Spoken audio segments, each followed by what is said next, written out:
కొంచెం దూరం ఉంటుంది.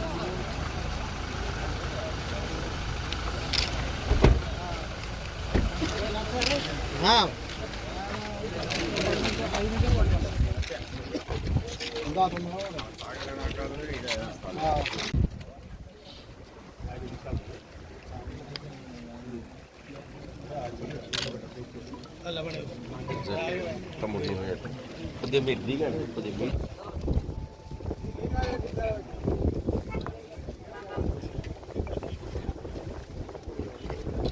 చూడండి.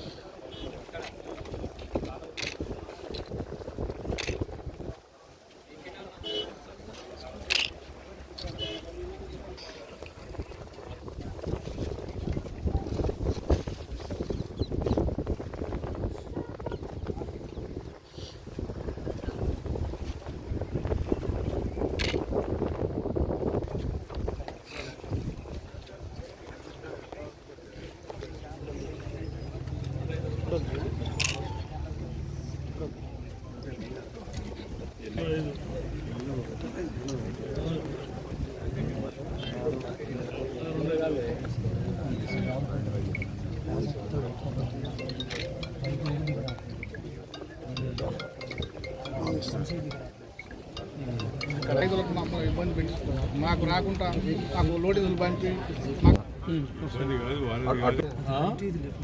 నైట్ కెనాల్ మమ్మల్ని ఇట్లా ఇబ్బంది. కెనాల్ వాళ్ళు రైతులు కొందరు పోయి హైకోర్టులో పిటిషన్ వేసారు.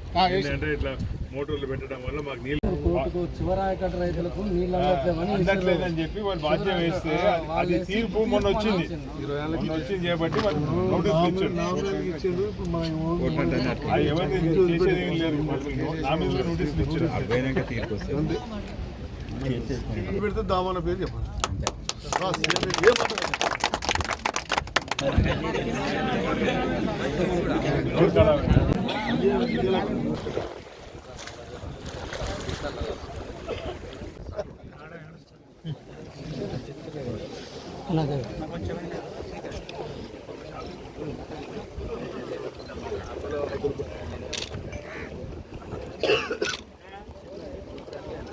ఇది కూడా 4 years 4 hours 5 hours అయింది. మీకు తెలిసి కూడా 5 hours అయింది. కంపల్సరీ అయింది 5 hours అయింది. కనీసం సూర్యాపేట ఎంత దూరం ఉంది? అవునమ్మా, సూర్యాపేట ఎంత దూరం ఉంది?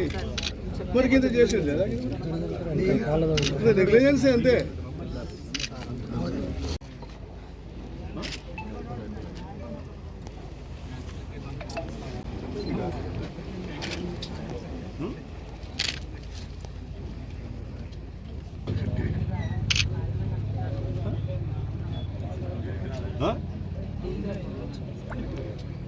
ఇంటిమేషన్ లేదంటున్నా రైట్ కెనాల్ ఒకటే ఉందని చెప్పారు. ఎందుకు వచ్చింది? మీరు వస్తున్నారని తెలిసి పక్క ఊరు నుంచి వచ్చిన తర్వాత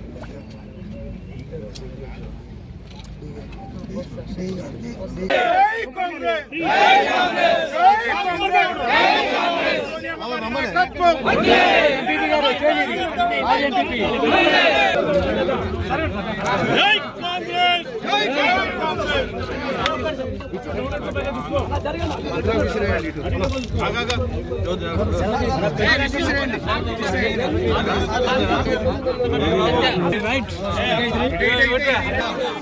కాంగ్రెస్.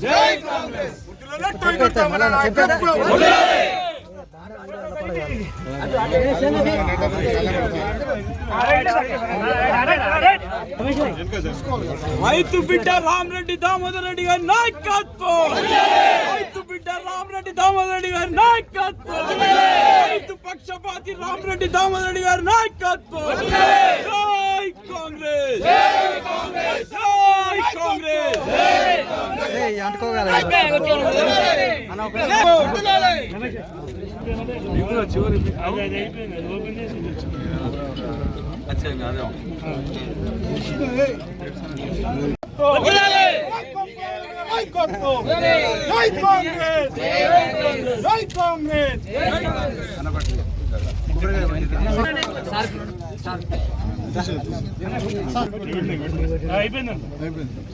ఒకసారి అట్లా పట్టుకోను ఫోటోకేగా నువ్వు జరుగు అన్న ఒక్క మన రైట్.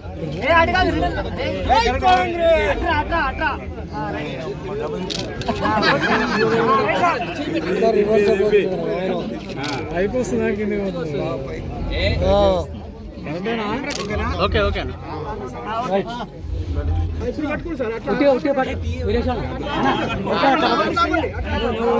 అట్లా బాబు ముందుకోండి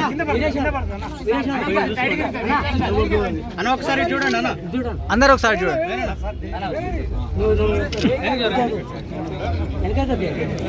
అన్న ఒకసారి అందరూ ఒకసారి టీ-షర్ట్ వెనక సార్. జై కాంగ్రెస్, సోనియా గాంధీ గారి నాయకత్వం, సోనియా గాంధీ గారి నాయకత్వం. జై కాంగ్రెస్.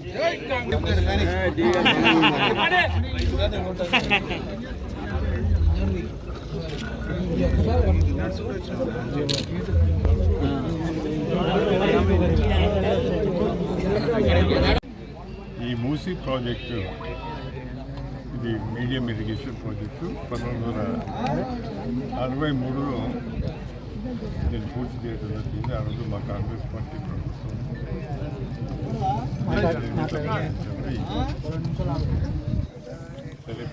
అదేవిధంగా ఈ ప్రాజెక్టు కింద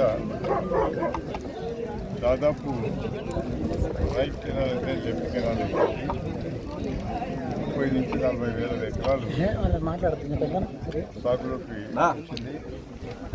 దీనివల్ల రైతులు చాలా లాభం పొందుతున్నారు. ఒక విషయం ఈ సందర్భంగా మనం చేయాలనుకున్నాం, 63 తర్వాత నేను కెనాల్స్లో పూర్తి లైనింగ్ చేయలేను కాబట్టి నేను మొన్ననే ఇరిగేషన్ మినిస్టర్ గారితో మాట్లాడినాను. కొంతవరకు మాత్రమే లైనింగ్ చేసినారు. ఎందుకంటే కేల్ ఎండ్కి పోవటం లేదని చెప్పి అక్కడ రైతులు బాధపడుతున్న సంగతి నాకు చెప్తే నేను ఇరిగేషన్ మినిస్టర్ ఉత్తమ్ కుమార్ రెడ్డి చెప్పడం జరిగింది. బహుశా ఈ సంవత్సరం ఈ మెయిన్ కెనాలే కాకుండా బ్రాంచ్ కెనాల్స్ కూడా లైనింగ్ పూర్తి చేసి రైతులకు కేఎల్ఎండి వరకు కూడా నీళ్ళు తీసుకునే అవకాశం ఉంటుంది కాబట్టి ఆ కార్యక్రమం చేపడుతున్నాం. అదేవిధంగా దీంట్లో చేపలు పెంచుకునేందుకు ఇప్పటివరకే మా ప్రభుత్వాలు సొసైటీ చేస్తాం. దాంతోపాటు ఇక్కడ మత్స్యకారులకు కూడా ఇది ఒక జీవనోపాధిగా ఉన్న సంఖ్యను కూడా కార్యక్రమం తీసుకొస్తుంది. ఈ విజయవాడలో ఇది ఐడి ప్రాజెక్టుగా ఉన్న ఇరిగేషన్ బ్రాంచ్ ఆఫీసర్ ఉండే, కానీ రాను ఏమైందంటే ఇక్కడ మరి రైతులు పొలాలు చేసుకుంటున్నారు. అయినా కూడా నీటిని మరి వంతుల వారీగా ఇవ్వటం వల్ల రైతులు కూడా చేస్తున్నారు. మరి వర్షాకాలం యాసంగి 2 పంటలు కూడా పండించుకుంటున్నారు. అదేవిధంగా ఇక్కడ ఇప్పుడే నాకు ఇక్కడికి వచ్చినాక రైతులు చెప్పినారు, ఈ కింది నుంచి రోడ్ ఏదైతే పోతుందో దాదాపు 200-300 ఎకరాలకు సరైన రోడ్ సౌకర్యం లేదని చెప్పినారు.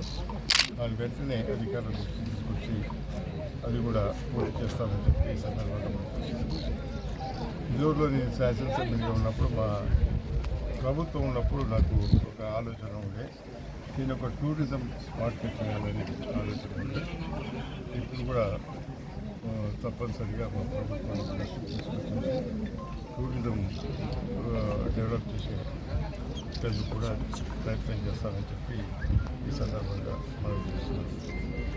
ఏది ఏమైనా కూడా ఈ ప్రాజెక్టుకు ఏదైతే సమస్యలు ఉన్నాయో కొన్ని సమస్యలు ఉన్నాయి, కొన్ని టెక్నికల్ సమస్యలు ఉన్నాయి, రైతులు కొన్ని ఇబ్బందులు పడుతున్నారు. దాన్ని కూడా ప్రభుత్వం దృష్టికి వచ్చి ఆ సమస్యను కూడా త్వరలోనే పరిష్కారం చేస్తారని చెప్పి సందర్భంగా. ఎందుకంటే చాలామంది డబ్బు ఖర్చు పెట్టేసేసి పైప్ లైన్ తీసుకున్నారు. పైప్ లైన్ల ద్వారా మరి ఈరోజు వాళ్ళు వ్యవసాయ భూములు సేద్యం చేసుకుంటున్నారు. దానికి కొన్ని ఇబ్బందులు ఉన్నాయి. ఆ ఇబ్బందులు కూడా తొలగించేటట్టు ప్రయత్నం చేస్తారు. ఈ సందర్భంగా మనం చూస్తున్నాం. ఏదైతే రైతులు కూడా ఇప్పటికే వారం రోజులు పెట్టి నాట్లు కొంతమంది నాట్లు పోసుకున్నారు. అందు గురించి ఈరోజు వచ్చి మరి ఈ కెనాల్ను మరి వాటర్ కూడా వదిలిపెట్టడం జరుగుతుంది. ఈ సందర్భంగా మనం చూస్తున్నాం. Thank you.